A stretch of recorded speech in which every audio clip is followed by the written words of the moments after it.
In this demo, I'm going through the reservation of conference or event related reservations. So the user would start from the role center. They can either go to the reservation menu here, or they can just simply click new reservation from the top or from the main menu here. I click on on reservation. I select the reservation type events. And notice when I select this reservation type, the view of the reservation card a little bit changes and adds fields that are necessary for event booking. In this case, I'm going to charge it to a specific customer, which is the Canon group. I'm just going to add them as the customer for this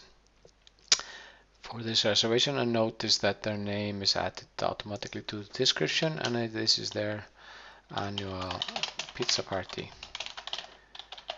So the customer is asking for the 15th of April as the date, but before we answer that, if we can confirm that, we would click on the matrix here and just check the status for the 15th. So since I'm in a conference booking, it knows that it assumes that I'm looking at event rooms availability. And we see on the 15th we have a workshop. Alice Retail has a workshop in the main event room. And notice that event room 2 and 3 are also reserved because they are actually the main event room is actually a combination of event room 2 and 3. And also we have a reservation of internal meeting here at 11 o'clock in event room 2, which means that the main event room is not available since event room 2 is part of that event room. So, but I notice here we have event room 4 available, so we just go ahead and then next we go here into the activity section and we select the product, which is the room rental, which I'm going to choose. It automatically picks up the 15th of April, and they've asked for 2 p.m. or 14 to until 18. So it's 4 hours, and since we're charging the event room or the room rental per hour, we are getting the quantity of 4 here. So I can also just change. They actually wanted 5 hours, so I'm actually changing the quantity to 5 hours, and it adjusted time accordingly. And we know, and they asked also that this is 10 persons. So we keep track of that, and we enter the 10 persons here. They've added, since this is a pizza party, they have ordered some pizzas, and we go to the additional charges section where we can add the food and beverage and any kind of equipment that needs to be assigned or resources assigned to this event. I'm going to search for the pizza. We have the pizzas here, and they wanted just margaritas, 12-inch pizzas, and they want 10 of those. So we have 10 pizzas, and we're going to give them 10% discount. They're a good customer.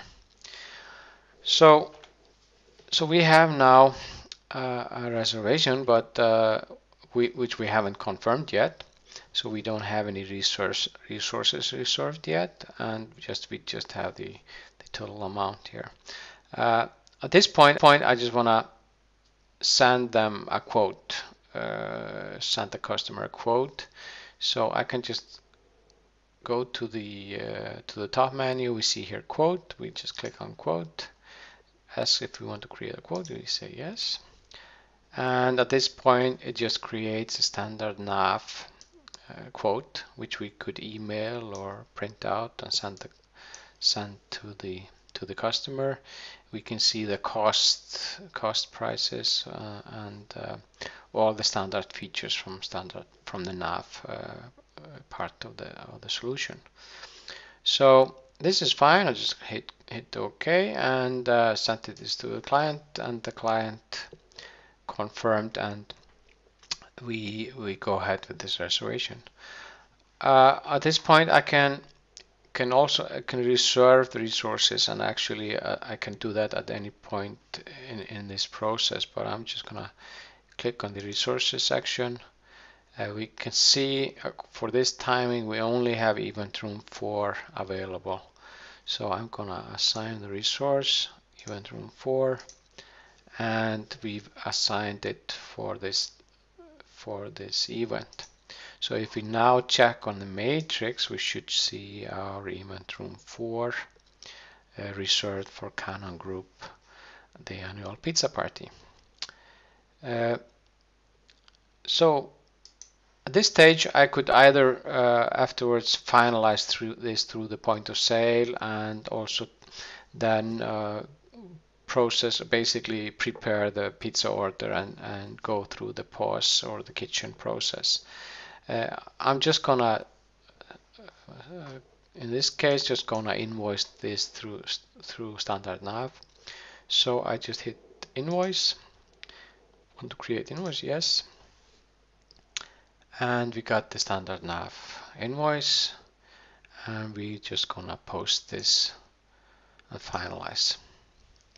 Oops, of course we need to confirm the reservation before we can invoice.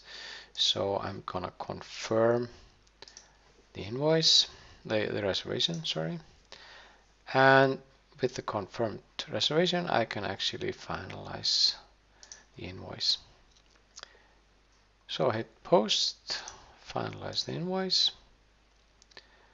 So standard nav does the invoicing, and we come back to our reservation. We can see the balance is now 0 since it's been invoiced, and now it's gone to the basically to the accounts receivable process, and we can see this was fully paid through the invoice here, and we have the transaction, which is actually the posted sales invoice. So completely integrated with the standard nav invoicing process, as well as the LS Retail POS process.